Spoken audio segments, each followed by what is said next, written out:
जब भी आप प्रॉपर्टी खरीदने जाते हैं तो कहीं ना कहीं दिमाग में एक फियर होता ही होता है। दोस्त यार भी हमेशा ये बोलते हैं कि प्रॉपर्टी खरीदने जा रहे हो, रिश्तेदार भी बोलते हैं थोड़ा सा ध्यान से, और हो भी क्यों ना। जिंदगी की सारी कमाई जो जोड़ी हुई है वो आप प्रॉपर्टी में लगाने जा रहे हो, और साथ में 20 से 30 साल का लोन भी लेने जा रहे हो जो कि फ्यूचर कमिटमेंट है।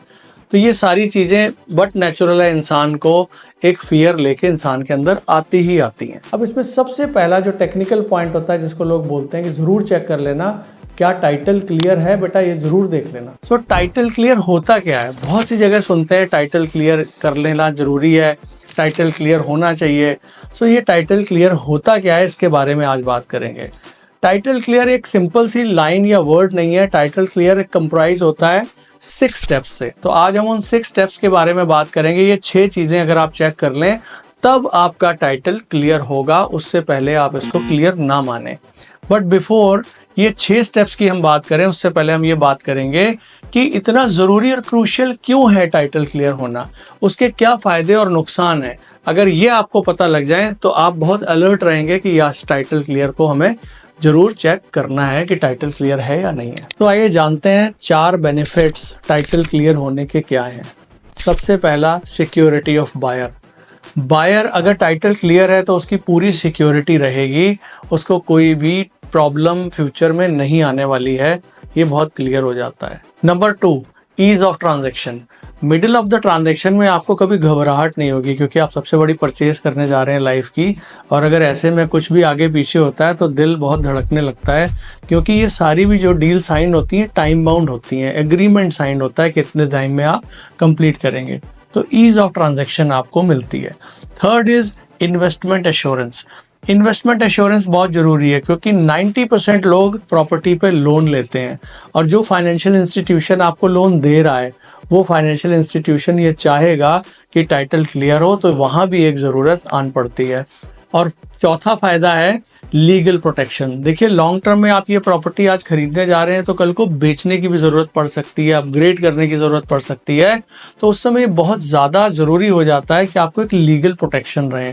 तो ये 4 फ़ायदे हैं। अगर टाइटल क्लियर करके आप चलोगे तो आप कभी भी किसी प्रॉपर्टी डील में बीच में आपको रुकना नहीं पड़ेगा, पैसे डूबने का खतरा खत्म हो जाएगा। तो आइए शुरू करते हैं। बहुत आसान है प्रॉपर्टी का टाइटल क्लियर है कि नहीं ये चेक करना। इसके बहुत सिंपल से 6 स्टेप्स हैं। इन 6 स्टेप्स को आप बस फॉलो करिए और आपको पता लग जाएगा कि ये प्रॉपर्टी का टाइटल क्लियर है कि नहीं। सबसे पहला पॉइंट आता है property documentation. Property documentation check करने का बहुत सिंपल तरीका है। अगर ये बिल्डर प्रॉपर्टी है तो एग्रीमेंट टू सेल होगा उनके पास, एक बार आपके पास ओरिजिनल एग्रीमेंट टू सेल होना चाहिए। और दूसरा, अगर आपने कोई रीसेल में प्रॉपर्टी खरीदी है जो बिल्डर प्रॉपर्टी नहीं है तो उसमें रजिस्ट्री हो चुकी है, तो आपके पास सेल डीड होगी, रजिस्ट्री होगी। वो डॉक्यूमेंट को आपको चेक करना है किसके नाम से, आधार पैन से मिला लें, स्पेलिंग ठीक है, ये सारी चीज़ें हैं। और डॉक्यूमेंट कोई जैसे कि बिजली का बिल उनका क्या आ रहा है, जमा हो रहा है, ये सारे डॉक्यूमेंट्स एक फाइल बनी होती है एक अच्छे सेलर के पास, वो आप सारे डॉक्यूमेंट एक बार जरूर चेक कर लें, प्रॉपर्टी डॉक्यूमेंट। अब जो सेकंड डॉक्यूमेंट आपने चेक करना है, इंपॉर्टेंट है, encumbrance certificate. No encumbrance certificate होता है कि उस प्रॉपर्टी पे कोई लोन तो नहीं है पहले से, और अगर लोन है तो अपने एग्रीमेंट में ये पॉइंट जरूर डाल लें कि फाइनल जिस दिन रजिस्ट्री होनी है उससे पहले it is the sellers responsibility कि वो सारे लोन को उतार के एक आपको बैंक की एनओसी और एनडीसी जरूर देगा। अगर ये कहीं पे लोन चल रहा है और बाद में पता लगता है तो आपको बहुत मुश्किल आ सकती है, और इसके कई तरीके हैं जानने के कि किस तरीके से आप ये पता लगा सकते हैं कि पहले से इस पे लोन चल रहा है कि नहीं। वैसे तो ये सेलर की रिस्पॉन्सिबिलिटी है आपको बताना कि पहले से लोन चल रहा है या नहीं, और अगर चल रहा है तो एग्रीमेंट में उसको क्लॉज में डालना जरूरी है, क्योंकि अगर आप नहीं डालेंगे क्लॉज में कल को लोन अटक सकता है। तो आप ये क्लॉज डाल सकते हैं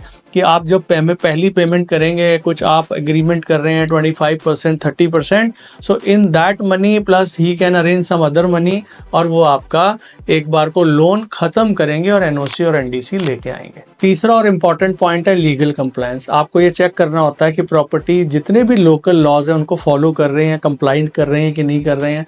जैसे कि बहुत सिंपल सी चीज़ें हैं, जोनिंग अप्रूव्ड है कि नहीं, आपका मैप क्लियर है कि नहीं, ये सारी चीज़ें आपको ये बताती हैं कि ये प्रॉपर्टी, इसका टाइटल क्लियर है। अगर देखिए जोनिंग नहीं है और वहाँ पे कुछ बना दिया है आपने, तो वैसे भी वो अप्रूव नहीं होने वाला है, लोन आपका लीगल सर्च में कहीं ना कहीं अटक जाएगा। तो आपको ये बहुत ज़रूरी है चेक करना कि ये चीज़ें कंप्लाई करती बनती हैं लोकल लॉज की, नई म्यूनिसिपल कॉरपोरेशन से है या आपके एरिया की जो भी बॉडी है जो उसको अप्रूव करती है, उसकी चीज़ों को जरूर एक बार चेक कर लें। तो ये बहुत ईजी हो जाएगा आपके लिए कि ये असेस करना कि ये प्रॉपर्टी ठीक है कि नहीं है। फोर्थ इंपॉर्टेंट पॉइंट है नो पेंडिंग लिटिगेशन। पहले से कोई लिटिगेशन तो नहीं चल रही है प्रॉपर्टी में। अगर आप ये जान सकें, जानना बहुत जरूरी है। इसके बहुत सारे तरीके हैं, थोड़ी सी मेहनत लगेगी, लेकिन ये बहुत इंपॉर्टेंट पॉइंट है। सबसे पहला पॉइंट है जो देसी तरीका है कि आसपास के नेबर से जरूर बात करें। ये बहुत सिंपल साधारण तरीका है कि कोई डिस्प्यूट तो नहीं चल रहा। कई बार डिस्प्यूट ऑन पेपर्स नहीं होते, बट फैमिली में बहुत डिस्प्यूट चल रहे होते हैं, ब्रदर्स सिस्टर्स में, रिलेटिव्स में, फ्रेंड्स में। सो ये बहुत इंपॉर्टेंट पॉइंट और बड़ा देसी तरीका है, लेकिन कई बार काम आ जाता है। लेकिन सिर्फ इस पे भी रिलाई नहीं कर सकते, डॉक्यूमेंटेशन में आगे बढ़ना पड़ेगा। सो और इम्पॉर्टेंट तरीका है करने का, लैंड सोसाइटी रिकॉर्ड्स होते हैं। जैसे पंजाब में भी एक पंजाब लैंड सोसाइटी रिकॉर्ड्स हैं, उसमें जब आप आगे बढ़ोगे, देखोगे ऑनलाइन, जब इसको चेक करोगे तो वहाँ पे वो लैंड, वो प्लॉट कहाँ का है, किसके नाम पे है, वो सारी चीज़ें जरूर उसमें आ जाती हैं, कवर हो जाती हैं। दूसरा तरीका, अगर आप बिल्डर से लेने जा रहे हैं प्रॉपर्टी, तो बिल्डर की प्रॉपर्टी का रिकॉर्ड रेरा की वेबसाइट के ऊपर होता है। कौन सा यूनिट बिक चुका है, कौन सा यूनिट पेंडिंग है, ये क्वार्टरली अपडेशन आती है, तो वो भी आप ऑनलाइन चेक कर सकते हैं। थोड़ा सा आपको ढूंढना पड़ेगा।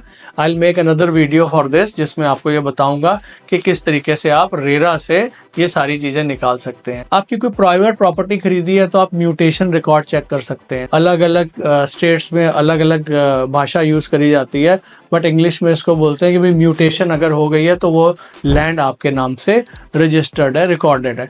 तो ये इस तरीके से भी आप चेक कर सकते हैं। और अगर आप थोड़े से पैसे खर्च करते हैं तो एक आप रियल स्टेट का लॉयर, कोई जो एक्सपर्ट हो, उसको आप एंगेज करिए, कुछ फीस पे करिए। सो वो लीगल सर्च में 13 ईयर्स रिकॉर्ड, 30 ईयर्स रिकॉर्ड, वो सारा रिकॉर्ड वहाँ से निकाल के ले आते हैं, पटवारी के ऑफिस से, तहसीलदार के ऑफिस से, उसकी उनको एक्सेस होती है और वहाँ पे आपको एक सेफ्टी सिक्योरिटी सर्टिफाइड मिल जाती है। ये बहुत इजी, और फिफ्थ पॉइंट बता रहा हूँ, बहुत इजी है लेकिन बहुत सारे लोग मिस कर जाते हैं।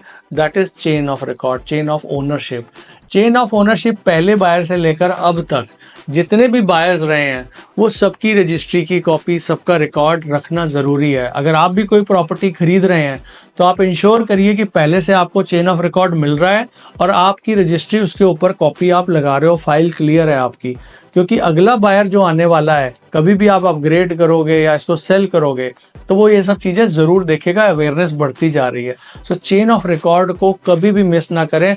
बहुत सारे लोग मिस कर जाते हैं और ये बहुत इंपॉर्टेंट है। हाँ, अगर पहली बार बिल्डर से ले रहे हो आप तो फिर चेन ऑफ रिकॉर्ड की कोई ज़रूरत नहीं होती। बिल्डर प्रॉपर्टी है और सीधे आप पहले अलॉटी हो। फ्यूचर में आने वाले अलॉटीज बायर जो है वो इसकी फाइल जरूर बना के रखेंगे। सिक्स्थ और इम्पॉर्टेंट पॉइंट है वेरिफिकेशन बाय अथॉरिटी। बहुत ईजी है। जब भी कोई प्रॉपर्टी कंप्लीट होती है, उसका कंप्लीशन सर्टिफिकेट है, उसका ऑक्यूपेंसी सर्टिफिकेट है, ऐसे कई सारी चीज़ें होती हैं। जैसे कि इलेक्ट्रिसिटी कनेक्शन के लिए आपका अप्रूवल है, सीवेज का कनेक्शन है, वाटर का कनेक्शन है। ये सारे कुछ ऐसे डॉक्यूमेंट्स होते हैं जो गवर्नमेंट अथॉरिटीज़ आपको देती हैं। हमेशा जब भी आप कोई प्रॉपर्टी परचेज करने जा रहे हैं तो इसको ज़रूर चेक कर लें कि ये डॉक्यूमेंट्स इन प्लेस हैं।